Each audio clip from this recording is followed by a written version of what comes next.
think they done it on purpose. Done it on purpose. You think so? Yeah. Make it look rustic. Huh? That's what I'm thinking. I think they done it on purpose to make it look rustic. A real rustic look. Any questions you guys have? I know I talked like that. There's probably so much I can say. Yeah, any questions about the space? You guys are good? You guys are just like, Yeah, all is good. Staging and stuff like that. Is it? yeah, well, this actually, all the furniture kind of came with the building. So we didn't have to put in any money. So I was telling Kevin, I only had, I have two lenders. I had one who did the deposit, which was only $45,000. Then I had another lender do some light renovation work in addition to putting the hostel beds, because the beds cost money, and just marketing. And so I'm all in at only like $70,000. However, it's not my money, somebody else's. And then by the end of the year, I'll give it all back. So, then it will just be pure profit from there. So we're paying the loan back off in the next 3 to 4 months, both of them. So yeah. Great job. And then the money came from a private lender. The money that they have coming from. Oh, the money, she's saying the money that come back, so it's coming from profit. So like, for example, the reality TV show paid almost triple what our rent was. So we're using some of that money that could be profit. We took some for profit, and then we also just put some back for the lender. So yeah. Yeah. So by I'm on a 5-year lease option to buy. So within like year 2, hopefully we'll be fully up and running. We'll have all the spaces filled with the hostel beds, in addition to all the streams of income. So all the different things I was talking about, being able to run out the top, cookout up there. People want to have rooftop events. People for the kitchen want to have events. Nobody lives here, so people are just. Do come. Oh, do come. Mm-hmm. They could rent that space. Yeah, they're all So we have this- renters right there now. This is community space? This is community space. Mm-hmm. I And so, wear glasses and y'all still could come up here. yeah, so it's good. And you do 100 beds? Yeah, so because there's roughly 8 to 12 beds in each room, and so down on the second floor, there's 9 loft apartments. And so also there was someone sleeping in the room I was going to show you, but we put hostel beds just even in one of those rooms. So there's 8 beds already in one of the private rooms. So all the private rooms will be also filled with the hostel beds. So in total, it'll be roughly 500 beds. And we charge us with. Are you gonna have some of your spaces like The expenses a suite setup or? So for like the private rooms? Right. Yeah, so what we've been talking about is still having maybe 2 private rooms that are not going to be used in addition to my room. Because when I'm not here, I don't mind if someone just goes ahead and rents it out. And I have my office also downstairs. So when I'm in DC, I can just be here. And so then once we have the 2 private bedrooms, all of this rented out, we're looking at close to roughly, hopefully, probably $100,000 a month is what we'll be. And that's just split between me and a partner. Yeah. So this will be my cash cow.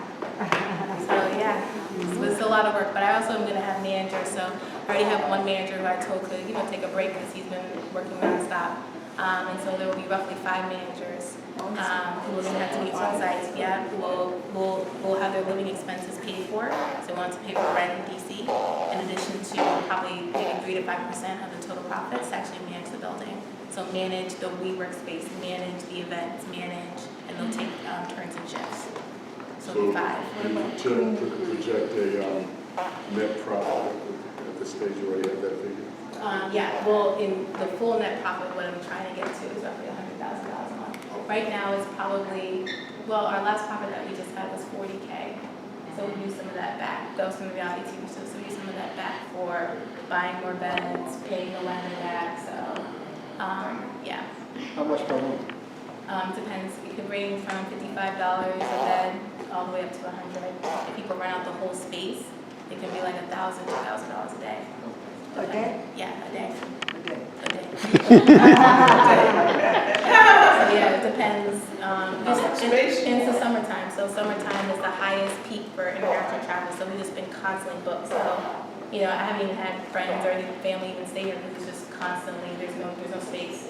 So in the winter months is when it starts to slow down. That's why I need to rev up the streams of income, right? Because I need to get these classes and people using different events, movie theater, that will be gone. So the kitchen, other things to make up for the fact that we won't have full occupancy, right? So we're still constantly making. What about these house? How do we, what?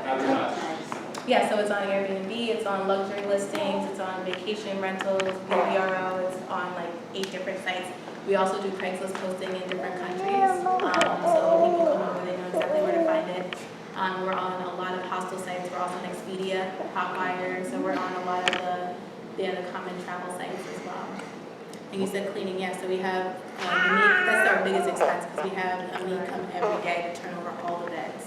So she's here every single day, changing out the sheets based on, when people are staying, the cleaning crew. And that's roughly like, Laundry and stuff like that? yeah, we have laundry on the premises, but they do, the cleaning crew is one who comes and does the cleaning. They bring all the new sheets. It's like take all the old sheets and they bring new sheets to turn over. Where'd you find your managers? So a lot of them are actually in college. So we have 2 right now. One is at American, the other one's at GW. And so they're splitting the time. One does the morning shift, one does the night shift. And so within the next, once we have 2 tenants whose leases are going to be up at the end of September. And so once we put in more hostel beds, then I'm going to have to get another manager, but I haven't picked them yet. But yeah, but the total will be 5. You have one living, is that what you're saying? Yeah, we have one right now, one of the private rooms. Yeah. How did you get named at the property in the first place? Yeah, so the property, the 2 guys who originally had this idea, they actually own 2 hostels, one in Columbia Heights and one in DuPont. And so I did some consulting work with them just to kind of show them how to get their systems up and running for their business. And so once they were like really on point, we did some hiring for them, some, just being more efficient. And once they were on point, they were just like, we really see this building, we've been talking to some people, I want you to meet them. And met these guys, they're like in Costa Rica now, like building hotels. They also own like 20 properties in Georgetown. So they've been investing for a very long time, but they're in Costa Rica not even thinking about this. And so, yeah, we were just talking about the idea, and so they're like, no, like, you guys should definitely take over the building.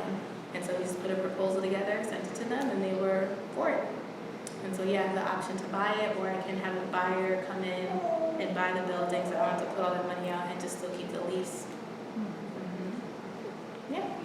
Is this the only market that you're looking at this, or what are some other markets? I would do all urban areas. So there's a girl who I met, her name is Kayla. She actually was on Shark Tank for her idea called Podshare.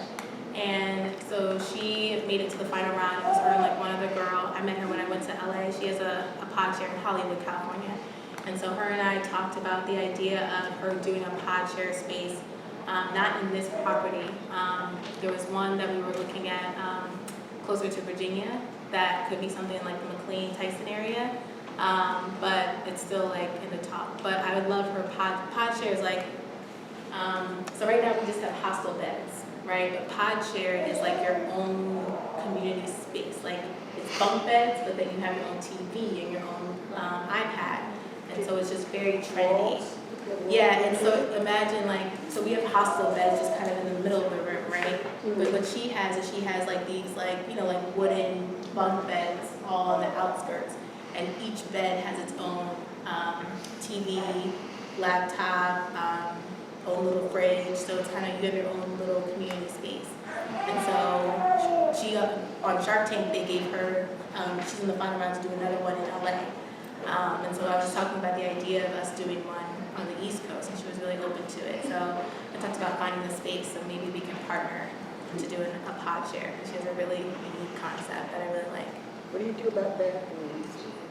Yeah, so they share the bathrooms upstairs, and it's pretty common for international travelers because we have a women's room. This whole top, yeah, we would never book like a women's room, men's room right next to each other. So we just do it based off the booking. So if it was a women's room on this side, a men's room would be all the way on the other side, and they have their own bathroom. Yeah. And that's the same downstairs. We have 2 that are with the hostel beds in them. One is all women's, and one is a men's. We don't do some people do, but we don't do mixed rooms. Yeah, exactly what they do in Europe. So. It's been Yeah. All go back out and party and it's a little bit better. Thanks a lot. But yeah, good. I'm glad we got to